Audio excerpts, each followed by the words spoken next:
आमने सामने में आप सभी का स्वागत है। मैं हूं नवनीत सिंह वाधवा। आज जो शख्सियत हमारे साथ आमने सामने में मौजूद है, जिनको आज हम आपसे रूबरू करवाने जा रहे हैं, देश के सबसे युवा सांसद दुष्यंत चौटाला जी आज हमारे साथ हैं। सर स्वागत है MH1 न्यूज में। पिछले कई दिनों से एक बात जिसको लेकर के लगातार आपका नाम चर्चाओं में है, लगातार वो एक रिपोर्ट जो है, मैं शुरुआत उसी से इस पूरी खास मुलाकात की करना चाहूंगा। प्रकाश सिंह कमेटी की रिपोर्ट में नाम आने के बाद जिस तरह की गतिविधियां हरियाणा की राजनीति में देखने को मिल रही हैं, आप उससे कितना इत्तेफाक रखते हैं जो रिपोर्ट में नाम दिया गया? हालांकि अब प्रकाश सिंह जी कह रहे हैं कि नाम गलती से छप गया था।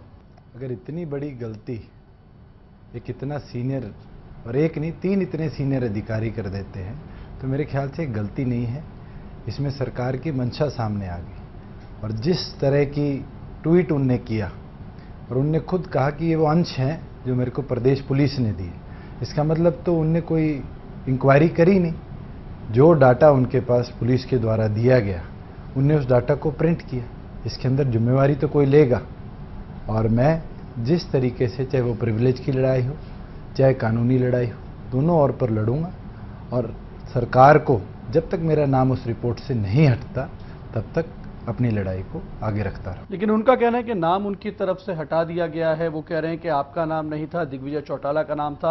और एक बड़ी चीज जो वहां पर सामने आई, दिग्विजय चौटाला जी का कहना है कि बयान उन्होंने जरूर दिया था, बट उस आंदोलन के दौरान नहीं था। वो राजस्थान में जो बयान था वो दिसंबर में दिया गया था। पहली चीज तो बात है मेरे नाम की, और जिस तरीके से हरियाणा सरकार कह रही है कि नाम हटा दिया गया, मैंने खुद चीफ सेक्रेटरी की वेबसाइट पर जो ये रिपोर्ट अपलोड हुई है उसका नया वर्जन देखा, और उस वर्जन के अंदर भी एक 416 नंबर पेज पर कोरिजेंडम डालकर उस पत्र को, जो ना केवल मेरे को एड्रेस्ड है, किसी को एड्रेस नहीं है, उसको पेस्ट कर दिया गया। और अगर उसको नाम हटाने की बात करते हैं तो सरकार इस पर जवाब दे, क्योंकि आज भी और आज से 20 साल बाद भी जब जब इस कमेटी रिपोर्ट को उठाया जाएगा, 20 नंबर पन्ने को खोला जाएगा, तो आरोप मेरे पर ही लगेंगे। और जहां किसी और के बयान देने की बात है, उसकी सफाई तो वो बेहतर दे पाएंगे। मगर अगर एक सांसद का नाम आप इस तरीके से डालते हैं तो इसकी तो जिम्मेवारी किसी न किसी को लेनी पड़ेगी। 3 सीनियर अधिकारियों ने, एक रिटायर्ड डीजीपी हैं, एक करंट डीजीपी हैं, एक इतने सीनियर हरियाणा के IPS हैं, IAS हैं, इनने मिलकर इस रिपोर्ट को बनाया। रिपोर्ट बनाकर गृह मंत्री को दी। गृह मंत्री ने गृह सचिव के माध्यम से इसको हाईकोर्ट के 2 मुकदमों में डाला। गृह जो हमारे चीफ सेक्रेटरी हैं, उनने अपने ऑफिशियल पेज पर इसको अपलोड किया। तो बेहतर जवाब तो मेरे ख्याल से गृह मंत्री दे पाएंगे कि क्यों इतनी लापरवाही प्रदेश सरकार की द्वारा की गई और किस मंशा के साथ करी गई। क्योंकि आप कोर्ट में एक रिपोर्ट को देते हैं जिसके अंदर आप खुद मानते हैं कि गलती रही है, तो ये गलती तो केवल दुष्यंत तक सीमित नहीं होगी। इसका मतलब तो जो अधिकारी आपने सस्पेंड किया उनके नामों पे भी आपसे गलतियां हुई हैं। जिन और लोगों का नाम इसके अंदर आया है, मैं तो हैरान हूं कि अब तक किसी ने अपनी आवाज को बुलंद नहीं किया मेरी तरह। मैं तो सबसे आग्रह करता हूं कि आप लोग आगे आइए। अगर इस कमेटी ने आपसे सवाल जवाब नहीं किए और इतने बड़े आरोप आप पर लगा दिए, तो ये साफ मंशा है कि इस कमेटी का एक केवल मात्र मकसद था कि किसी न किसी तरीके से जो फेलियर मुख्यमंत्री का रहा, और मैं तो हैरान हूं कि 200 कुछ नंबर पन्ने पर, 215 शायद, मुख्यमंत्री को और सारे अधिकारियों को जो टॉप लेवल पर हरियाणा सरकार के बैठे हैं, उसको कहते हैं कि पैरालिसिस हो गया था। और 415 नंबर पर कोरिजेंडम डालकर यह कह दिया जाता है कि chief minister's office was alive. इसका मतलब तो आपसे गलती वहां भी हुई और उसको आपने वहां भरपाई करने के तौर पर 415 नंबर पेज को ऐड किया। सरकार की मंशा क्या है? अगर आज प्रकाश सिंह अपनी गलती मानते हैं तो क्यों नहीं इस रिपोर्ट को कोर्ट केसेस से विड्रॉ कर एडिट किया जाए? क्यों इस रिपोर्ट के अंदर हमारे नाम डाले गए और सरकार बताए कि क्या सरकार के पास लोकदल के खिलाफ, मेरे खिलाफ कुछ बोलने को नहीं था, तो मेरे को एक ट्रैप में फंसाने का काम किया गया। और मैं तो विश्वास के साथ कह सकता हूं कि मैं जो लड़ाई है, मैं तो न्याय की लड़ाई लड़ रहा हूं और आखिरी दम तक लड़ूंगा। और देखता हूं कि आने वाले समय में, क्योंकि अध्यक्ष महोदय से मेरी बात हुई, वो भी इसको प्रिविलेज कमेटी के आगे पुटअप करेंगी, और जैसे ही प्रिविलेज कमेटी मेरे को बुलाएगी, मैं अपने अंश भी आगे रखूंगा और उम्मीद रखूंगा कि इन 6 लोगों को भी वहां बुलाया जाए। और साथ के साथ, क्योंकि 1 सप्ताह का समय निकल चुका है, इसमें कोई कदम नहीं उठाएगी, अब मैं लीगल राय लेकर आने वाले समय में डेफर्मेशन का मुकदमा भी इनके खिलाफ आप कह रहे हैं कि सरकार की मंशा क्या थी, अपने आप में एक बड़े सवालों में। आपको क्या लगता है कि इस पूरे मामले को लेकर कमेटी में आपका, रिपोर्ट में आपका नाम आना और जिस तरीके से जो तमाम बातें और जैसे आपने 415 नंबर पन्ने का जिक्र किया है, मंशा आपको क्या लगता है सरकार की क्या होगी? देखिए, सरकार अपना फेलियर छुपा रही है। ये कोई रिपोर्ट मेहनत से और घूमकर लोगों से इन्वेस्टिगेट कर नहीं बनाएगी। इस पूरी रिपोर्ट का एकमात्र मकसद था कि किसी तरह सरकार के फेलियर को छुपाया जाए। अगर आप इस रिपोर्ट के अंदर नक्शे उठाकर देखें तो उन पर लिखता है सोर्स टाइम्स ऑफ इंडिया। क्या हरियाणा सरकार आज इतनी बुरी हालात में है कि वो अधिकारियों को प्रॉपर नक्शे भी स्टेट के नहीं प्रोवाइड कर सकती? आज अगर उठाकर देखें तो ट्रिब्यून के कोटेशंस को एंडोर्स किया गया है कि जो हालात थे, अगर जैश मोहम्मद और लश्कर तोयबा मिलकर लड़ाई लड़ती तो क्या आप हरियाणा वासियों को तालिबानी बना रहे हैं, पाकिस्तानी कह रहे हैं? प्रकाश सिंह जी इसका जवाब दे कि किस मंशा के साथ उनने अखबारों की कटिंग्स को इंडोर्स किया, किस मंशा के साथ इस रिपोर्ट को बनाया? क्योंकि इतने बड़े आरोप हरियाणा की जनता पर लगाने और उनको आतंकवादी कहना, मुझे लगता है अपने आप में इस रिपोर्ट का फेलियर है। क्योंकि सुप्रीम कोर्ट में यह मामला गया था, सुप्रीम कोर्ट में एक व्यक्ति ने शूट एट साइट के ऑर्डर्स की बात करी आंदोलनकारियों के ऊपर। तो जब सुप्रीम कोर्ट के एक जज ने ऑर्डर में लिखा कि हमारे देश के नागरिक हैं, हम इन पर गोलियां नहीं चला सकते, एक ओर पर तो सुप्रीम कोर्ट कहता है कि हमारे देश के नागरिक हैं और दूसरी ओर पर प्रकाश सिंह जी और साथ में जो 2 अन्य ऑफिसर्स हैं वो इंडोर्स करते हैं और कहते हैं कि ये तो लश्कर तोयबा और जैश मोहम्मद के लोगों जैसा काम कर रहे हैं। तो क्या हमारे देश के लोगों को आप पाकिस्तानी बनाने का काम कर रहे हैं? क्या आप कम्युनल टेंशन जिस तरह गुजरात में पैदा करी गई थी, हरियाणा में पैदा करने का काम सरकार कर रही है? आज अगर आप देखें उस रिपोर्ट की लैंग्वेज का, तो इतना बड़ा फेलियर है कि हरियाणा के निर्माण की तिथि तक गलत लिखी हुई है। 1 नवंबर 1966 में प्रदेश बना था। रिपोर्ट के तीसरे पन्ने पर 1 नवंबर 1956 लिखा हुआ है। अगर इस रिपोर्ट को दोबारा पढ़ा नहीं गया लिखने के बाद, अगर इस रिपोर्ट को दोबारा चेक नहीं किया गया, तो मुझे लगता है कि प्रकाश सिंह जी को स्वयं ये मानना चाहिए कि इस रिपोर्ट को हम दोबारा लेंगे, दोबारा रिवाइज कर डालने का काम करेंगे, ना कि इतने बड़े बड़े ब्लंडर्स के साथ आप इस रिपोर्ट को कोर्ट जैसे बड़ी जगह पर और एक नहीं 2-2 मामलों में आप सबमिट करते हैं। ये अपने आप में गृह मंत्री का फेलियर है। अच्छा, आपने जो तमाम बातें कही ऑथेंटिसिटी को लेकर, इस रिपोर्ट में कई और चीज़ों का भी जिक्र किया गया है, कई अधिकारियों की बात इसमें की गई है। आपके लोकसभा क्षेत्र के कई अधिकारियों का जिक्र उसमें किया गया, रोहतक के कई अधिकारियों का जिक्र है और तमाम जो अधिकारी हैं उनका यही कहना है कि कुछ अधिकारियों को बचाने और सरकार अपने तमाम मंत्रियों को बचाने के लिए कहीं ना कहीं लीपापोती कर रही है इस रिपोर्ट में। देखिए, जिस तरह की रिपोर्ट बनी, मैं नाम तो नहीं ले पाऊंगा, मेरे पास एक अधिकारी आया, बड़े छोटे लेवल का है, वो आकर कहता है कि जी मेरे जो रेंज थी 4 गांव 6 गांव, उसके अंदर एक वारदात नहीं हुई, एक चींटी तक नहीं मारी गई, एक शीशा तक नहीं टूटा और मेरा नाम देकर मेरे पे डिपार्टमेंटल इंक्वायरी खोल दी, मुझे सस्पेंड कर दिया गया। मगर जो ऑर्डर देने वाले अधिकारी थे, जो बैकअप देने वाले अधिकारी थे, जो आईजी कमिश्नरेट में बैठे थे, आज उनका इस रिपोर्ट में नाम नहीं आता।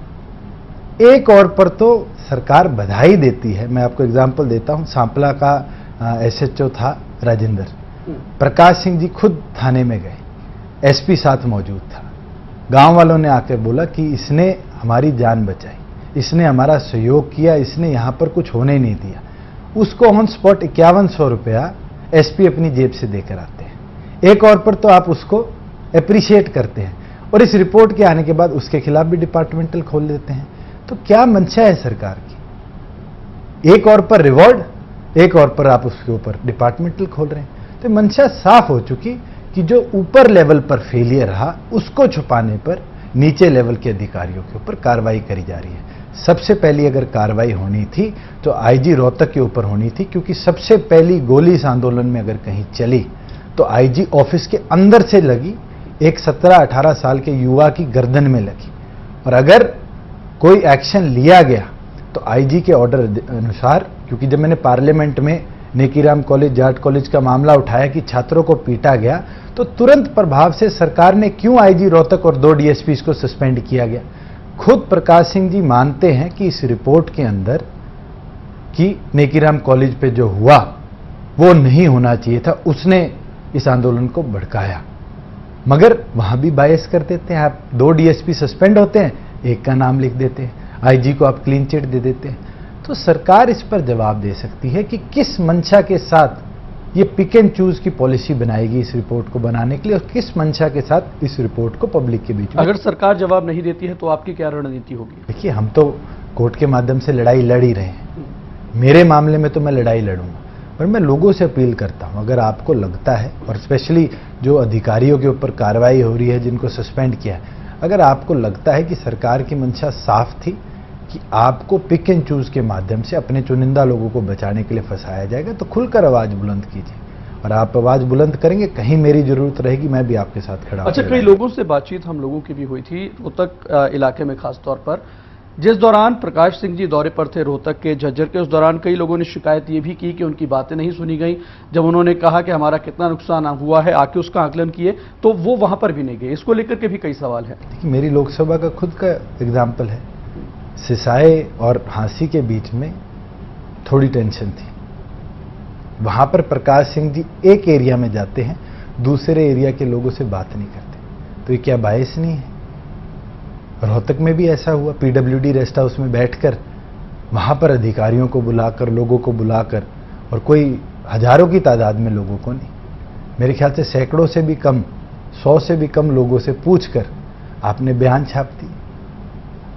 तो क्या एक कमीशन जो बनाई जाती है, एक कमेटी जो बनाई जाती है, वो 45 दिन के अंदर इतना बड़ा आंदोलन जो हुआ उसकी प्रॉपर रिपोर्ट, डिटेल्ड रिपोर्ट बना सकती है?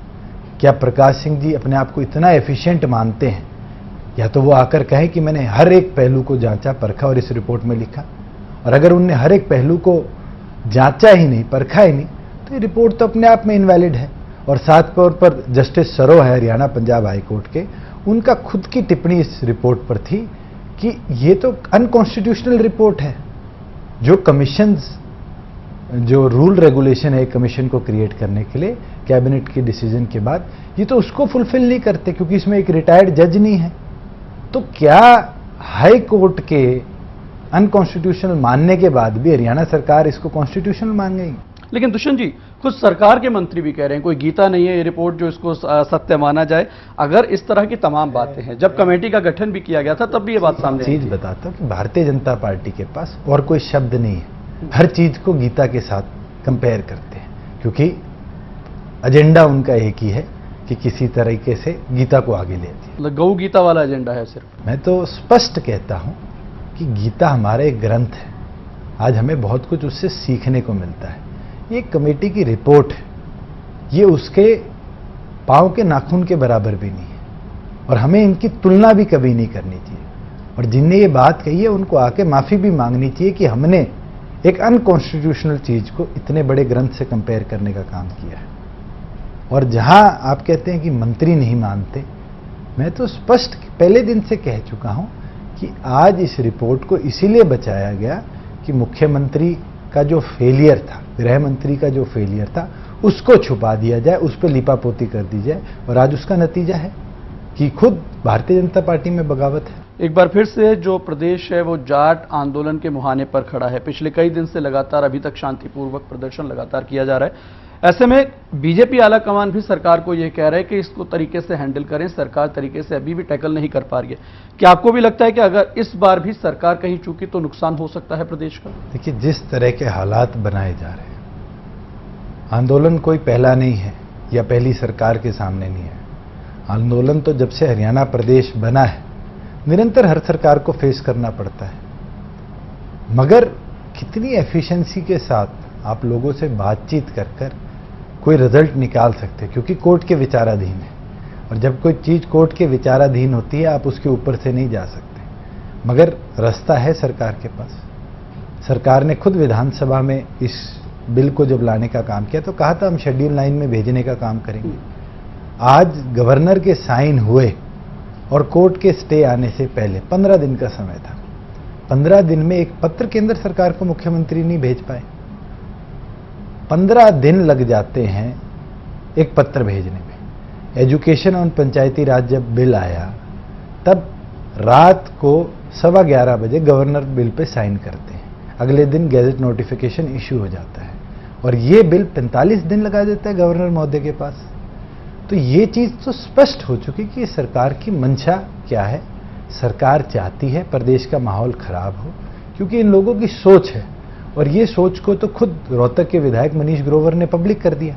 उन्होंने कहा कि गोधरा हुआ तो मोदी जी ने 15 साल राज किया, अब खट्टर जी 15 साल राज करेंगे। तो क्या भारतीय जनता पार्टी इस सोच के साथ राज करना चाहती है? क्या भारतीय जनता पार्टी लोगों को लड़ाकर, लोगों में टेंशन क्रिएट कर जान माल का नुकसान कराकर राज करना चाहती है? और मैं तो कहता हूं कि इससे बड़ा ब्लंडर प्रदेश के लिए नहीं होगा कि ऐसे लोग प्रदेश पे राज कर रहे हैं। एक और बड़ा सवाल यहां पर यह उठता है कि भारतीय जनता पार्टी के एक सांसद राजकुमार सैनी, जिनके बयानों का जिक्र उस रिपोर्ट में जरूर है, लेकिन जिस तरह की टिप्पणी आपको लेकर के की गई है शायद उनको लेकर नहीं की गई है। देखिए, मैंने तो उनके बयान पढ़े नहीं, ना मैं इंटरेस्टेड हूं, क्योंकि वो ऐसे व्यक्ति हैं जो पहले दिन से आज तक भाईचारे को बिगाड़ने का काम कर रहे हैं। और मुझे नहीं लगता कि प्रदेश के किसी आदमी को भी उन पर टिप्पणी करनी चाहिए, क्योंकि जिस चीज़ की चर्चा नहीं होती वो चीज़ समाप्त हो जाती है। मगर कई लोग भारतीय जनता पार्टी में ही हैं जो उकसा कर उनको आगे कर रहे हैं, और मुझे लगता है कि वो ऐसा एक व्यक्ति है जो प्रदेश का माहौल खराब करने में हमेशा आगीम रहता है। आज प्रदेश को कॉल लेनी पड़ेगी। अगर हरियाणा की जनता ये सोच ले कि उसके बारे में चर्चा नहीं करनी, तो मैं विश्वास के साथ कह सकता हूं आप भी दोबारा नाम नहीं लेंगे। ये घबराहट उन लोगों के बीच में है कि क्या ये डाई डाउन हो जाएगा तो हमारा एजेंडा अलाइव रहेगा। लेकिन सवाल इसलिए उठ रहा है ना दुष्यंत जी के भारतीय जनता पार्टी आलाकमान कहता है कि आप बयानबाजी ना करें, और वो बयानबाजी करने से बाज नहीं आते। मैं तो यही बता रहा हूं कि भारतीय जनता पार्टी तो चाहती है, आलाकमान कहती कुछ और है, करती कुछ और है, और वो चीज तो आपको साफ दिख रही है। ये कोई मेरे बोलने से नहीं बदली जाएगी या आपके बोलने से बदली नहीं जाएगी। ये तो भारतीय जनता पार्टी को फ्रंट फुट पे होकर एक्शन लेना पड़ेगा, और अगर इसी चीज पे बैक फुट पे छुप के खेलते रहेंगे तो रिजल्ट आपके सामने है। एक बार हमारी कम्युनिटी में टेंशन आई है, दोबारा भाईचारा बिगड़ेगा, दोबारा प्रदेश में तनाव आएगा। और जिस तरीके से आज की करंट गवर्नमेंट इस माहौल को संभालने का प्रयास कर रही है, इस टेंशन को ठीक करने का काम कर रही है, ये उनकी भी मंशा सामने आती है कि आज वो भी नहीं चाहते। एक उनका अधिकारी कहता है हमारे पास 8,000 की सेना है, तो क्या आप लोगों को ये दिखा रहे हैं कि हमारे पास पावर है? अगर आपके पास 8,000 की सेना है तो आप तो 370 की बात करते थे जम्मू कश्मीर से हटाने के लिए, आज तक क्यों नहीं हटाएगी? वहां पर तो आपके पास 7.5 लाख जवान हैं। अगर 7.5 लाख जवान कश्मीर का माहौल नहीं ठीक कर सकते तो क्या 8,000 भाईचारे को ठीक कर जाएंगे? ये तो भाईचारे में पंचायती तौर पर बैठकर सुलझाने वाली चीजें हैं, और मुख्यमंत्री को खुद जाना चाहिए, खुद बुलाना चाहिए, ना कि अपने मंत्रियों को भेजकर पीछे से मजे लेने का काम करना चाहिए। क्यों नहीं मुख्यमंत्री जब 17 तारीख 18 तारीख को सरपंचों को ओथ दिलाने के लिए रोहतक गए तो वहां जाकर चर्चा कर आते? अगर 18 तारीख को चर्चा होती तो कभी ऐसी टेंशन, ऐसा भाईचारे में दरार प्रदेश में नहीं आती। और मुख्यमंत्री तो चाहते नहीं थे, वो तो हेलीकॉप्टर से रोहतक आए, हेलीकॉप्टर से चंडीगढ़ गए। आप खुद बताइए कि आप रोहतक के अंदर सरपंचों की ओथ लेते हैं और रोहतक से केवल मात्र 18-19 किलोमीटर सांपला पे धरना था, वहां तक नहीं जा सकते। आपके चीफ सेक्रेटरी मौजूद थे, आप उनको भेज सकते थे। आपके होम सेक्रेटरी मौजूद थे, आप उनको भेज सकते थे। क्या नेगोशिएशंस या टॉक्स नहीं हो सकती थी? यानी कि पूरे आंदोलन के दौरान आपको लगता है कि सरकार फेल रही? मैं तो पहले दिन से कह रहा हूं कि ये फेलियर कोई सरकार का नहीं, मुख्यमंत्री का फेलियर है। हेड ऑफ द स्टेट होने के नाते ये उनकी जिम्मेवारी थी कि वो आगे होकर लड़ाई लड़े। कोई भी युद्ध होता है तो सेनापति सेना के लीड करता है, ना कि सेना के पीछे छुपकर अपनी जान बचाने का काम करता है। और ये फेलियर जो है ये तो हरियाणा की जनता ने देखा है।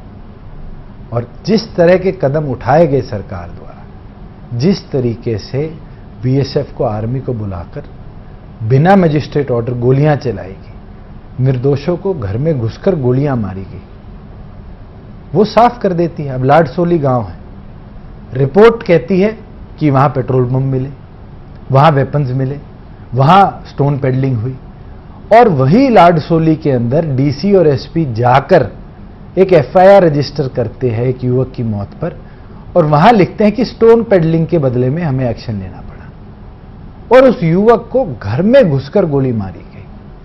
संदीप है लड़के का नाम। और जब मैंने ये मुद्दा उठाया उसके बाद तो सरकार ने उसको मुआवजा देने का काम किया। इतने दिन तक तो सरकार ही श्योर नहीं थी, मगर ये तो रिपोर्ट और उस एफआईआर के अंदर ही साफ हो जाता है कि प्रकाश सिंह की और सरकार की मंशा क्या थी और किस तरीके से इस रिपोर्ट को मैं कहता हूं मैन्युफैक्चर किया गया। दो चीजें और यहां पर सामने आती हैं। रिपोर्ट में जो तमाम चीजें थी, आंदोलन के दौरान जो कुछ हुआ, एक बड़ा सवाल और ये भी उठ रहा था कि उस दौरान एक वो फोन क्लिपिंग, जो ऑडियो क्लिपिंग सामने आई थी, उसको लेकर के भी सवाल उठे कि शायद कुछ राजनीतिक दलों ने माहौल खराब करने की कोशिश की। क्या आपको लगता है कि अब जो मौजूदा हालात हैं प्रदेश के, जो एक बार फिर से आंदोलन हो रहा है, उन तमाम दलों पर शिकंजा कसने की जरूरत है, सरकार को कड़ा एक्शन लेने की जरूरत है, जो लगता है कि शायद नहीं लिया जा रहा? जिस तरह का नतीजा कल राज्यसभा में आया है, ये तो स्पष्ट है कि दोनों हाथ मिलाकर चल रहे हैं, और जिस तरह के एक्शन सरकार को लेने चाहिए थे उसके बावजूद भी सरकार कोई कदम नहीं उठा रही। और केवल मात्र इस आयोग रिपोर्ट की या आंदोलन की बात नहीं है, आज पूर्व मुख्यमंत्री और मुख्यमंत्री हाथ से हाथ मिलाकर लड़ाई को लड़ रहे हैं, और ये स्पष्ट हो जाता है। ढींगरा कमीशन बनाई गई, उसके अंदर कोई कैबिनेट का फैसला नहीं था, मुख्यमंत्री ने खुद फैसला कर दिया। एक कमीशन बनाने के लिए दो ही मेथड्स हैं, या तो विधानसभा सर्वसम्मति से या वोटिंग के माध्यम से कमीशन को बनाने का काम करे, या फिर एक कैबिनेट मीटिंग के अंदर कैबिनेट का डिसीजन हो। ढींगरा कमीशन बनाएगी मुख्यमंत्री द्वारा, और उसका नतीजा है कि आज 1 साल हो गया। 14 या 15 मई 2015 को ये बनी थी, और आज 11-12 जून 2016 एक साल से भी ज्यादा का 1 साल के अंदर उस कमीशन ने एक बार भी, और वो तो डायरेक्टली पूर्व मुख्यमंत्री नेम्ड है, उनको बुलाने का काम नहीं किया। इसलिए नहीं किया क्योंकि वो एक इलीगल कमीशन है। एक मंत्री के पास क्या पावर है, और अगर मंत्री के पास पावर है तो हम कैबिनेट बनाते क्यों हैं?